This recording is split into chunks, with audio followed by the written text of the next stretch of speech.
கவிதை எழுதுபவன் கவியன்றி, கவிதையே வாழ்க்கையாக உடையோர், வாழ்க்கையே கவிதையாக செய்தோர் அவனே கவி. அனைவருக்கும் எனது அன்பின் வணக்கம்.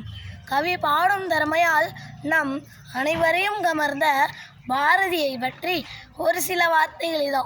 புரட்சி கவிஞர் மகாகவி பாரதியார் 1882 ஆண்டு டிசம்பர் 11ஆம் நாள் தூத்துக்குடி மாவட்டம் எட்டயபுரத்தில் பிறந்தவர். இவரது பெற்றோர் சின்னசாமி, லக்குமி அம்மையார் ஆவார்.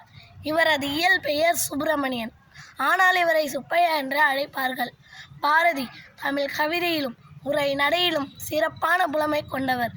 தம் எழுத்துக்கள் மூலமாக மக்கள் மனதில் விடுதலை உணர்வை ஊட்டியவர்.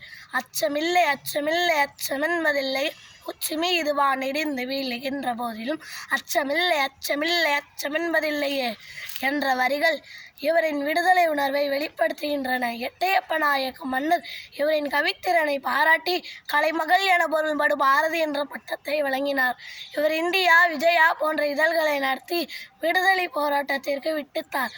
கண்ணன் பாட்டு, குயில் பாட்டு, பாஞ்சாலி சபதம் என பல நூல்களை அவர் எழுதியுள்ளார். தனி ஒருவனுக்கு உணவில்லை என்றால் அந்த ஜகத்தினை அழித்து விடுவோம் என்று பாடியவர் பாரதியார். நன்றி, வணக்கம்.